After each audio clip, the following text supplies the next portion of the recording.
असली टीएमसी कौन? टीएमसी को लेकर ममता बनर्जी और बागी गुट आमने सामने आ चुके हैं। एक तरफ बागी गुट की ओर से ऐलान कर दिया गया कि टीएमसी के ऊपर उनका अधिकार है। ममता बनर्जी को उन्होंने अध्यक्ष पद से हटा दिया और नए अध्यक्ष का ऐलान कर दिया गया। उसके एक दिन बाद ही ममता बनर्जी ने चुनाव आयोग को एक लिस्ट सौंप दी है और दावे किए हैं कि असली टीएमसी हम ही हैं और अभी भी पार्टी पर हमारा ही अधिकार है। पार्टी की जो वर्किंग कमेटी है इसे लेकर एक नई लिस्ट ममता बनर्जी की ओर से चुनाव आयोग को सौंप दी गई है। मामला बहुत ही उथल पुथल वाला चल रहा है। पश्चिम बंगाल में सवाल उठ रहे हैं कि क्या टीएमसी विधायकों की सदस्यता खत्म होने वाली है? क्या ममता बनर्जी के हाथ से टीएमसी निकल चुकी है? बागी गुट के विधायकों ने खुद को असली टीएमसी घोषित किया है। ममता बनर्जी ने भी खुद को असली टीएमसी घोषित किया और नई नेशनल वर्किंग कमेटी की एक लिस्ट चुनाव आयोग को सौंप दी है। तो क्या होगा? ममता बनर्जी को पार्टी अध्यक्ष पद से एक दिन पहले ही हटा दिया गया था।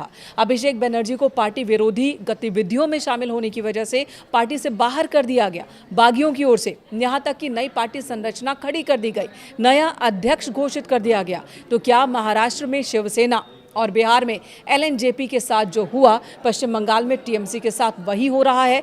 दीदी के सामने अब क्या रास्ते हैं? चलिए इस पर बात करते हैं। नमस्कार, मैं हूं आपके साथ मेनका चौधरी। टीएमसी की संस्थापक ममता बनर्जी हैं, लेकिन ये पार्टी अब उनके नियंत्रण से दूर होती दिख रही है। वो दावे ज़रूर कर रही हैं, लेकिन आखिर रूल क्या है, नियम क्या है, इस पर हम बात करेंगे। बागी विधायकों ने सोमवार को कोलकाता में एक मीटिंग बुलाई और कई बड़े ऐलान कर दिए। पूर्व मुख्यमंत्री ममता बनर्जी को पार्टी अध्यक्ष पद से हटा दिया, उन्हें संरक्षक बना दिया, उन्हें मार्गदर्शक बना दिया। विपक्ष के नेता ऋतुव्रत बनर्जी ने पत्रकारों को बताया कि पूर्व मंत्री अरूप रॉय को सर्वसम्मति से पार्टी का नया अध्यक्ष चुना गया है। विधायक संदीपन साहा, जावेद खान और ऋतुव्रत बनर्जी को महासचिव घोषित किया गया है। पूर्व कोलकाता मेयर फिरहाद हकीम, पूर्व मंत्री अरूप बिस्वास और रथिन घोष को बागी गुट का उपाध्यक्ष बनाया गया है। वहीं कई और जिम्मेदारियां बांट दी गई है। ऋतुव्रत बनर्जी ये दावे कर रहे हैं कि उन्होंने चुनाव आयोग के सभी नियमों का पालन किया और इस घटनाक्रम की जानकारी चुनाव आयोग को दी जाएगी। सब कुछ कानूनी तरीके से किया गया है। वहीं ममता बनर्जी ने पार्टी में नए नेताओं को नई जिम्मेदारी दी है। जब ये सवाल ऋतुव्रत के सामने रखा गया तब उन्होंने कहा कि उन्हें कालीघाट यानी कि ममता बनर्जी के आवास पर क्या हो रहा है उससे कोई मतलब नहीं है। उन्होंने दावा किया कि उनका गुट ही असली टीएमसी है। ये पूरा घटनाक्रम ठीक वैसा ही है जैसा कुछ साल पहले बिहार और फिर महाराष्ट्र में देखने को मिला था। बिहार में चिराग पासवान के पिता रामविलास पासवान ने जिस पार्टी का गठन किया उस पर उनके भाई ने अधिकार जमाया, बेटे को दूसरी पार्टी तैयार करनी पड़ी। वहीं महाराष्ट्र में बाला साहेब ठाकरे की शिवसेना का सिंबल ठाकरे परिवार के पास नहीं है, बल्कि महाराष्ट्र के उप मुख्यमंत्री एकनाथ शिंदे के पास है। बस अंतर इतना है कि इन दोनों दलों के संस्थापकों के निधन के बाद विवाद हुआ और पार्टी टूटी, जबकि टीएमसी के संस्थापक को उनके सामने ही पार्टी टूटने का दर्द सहना पड़ रहा है। ममता बनर्जी के करीबी और टीएमसी विधायक कुणाल घोष ने इन घटनाक्रमों को हास्यास्पद बताया और कहा कि ममता बनर्जी के बिना टीएमसी की कल्पना ही नहीं की जा सकती।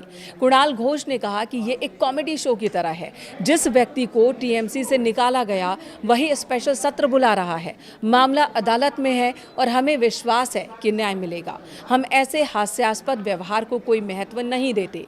तृणमूल मतलब ममता बनर्जी, बाकी सब सर्कस हैं। आपको बता दें, ममता बनर्जी ने साल 1998 में टीएमसी की स्थापना की थी। पार्टी ने 2011 में पहली बार सत्ता में जगह बनाई। टीएमसी ने 34 साल पुराने लेफ्ट फ्रंट को शासन से हटाया था। इस साल के विधानसभा चुनाव में यानी कि 2026 में टीएमसी को बीजेपी के हाथों हारना पड़ा, जिसके बाद से ही पार्टी बिखरने लगी। 3 जून को पार्टी के 58 विधायकों ने ऋतुव्रत बनर्जी को विपक्ष का नेता माना। ऋतुव्रत बनर्जी का दावा है कि 65 विधायक उनके समर्थन में हैं, यानी कि विधायकों की संख्या बढ़ गई है जो उनके समर्थन में है। वहीं विधानसभा में टीएमसी के 80 में से 14 विधायकों ने ममता बनर्जी का समर्थन किया, जबकि एक विधायक अभी जेल में है। पार्टी के 28 लोकसभा सांसदों में से 20 ने ममता बनर्जी का साथ छोड़ दिया। इन 20 सांसदों ने nationalist citizens party of India में विलय किया और केंद्र में एनडीए सरकार को समर्थन देने का फैसला किया।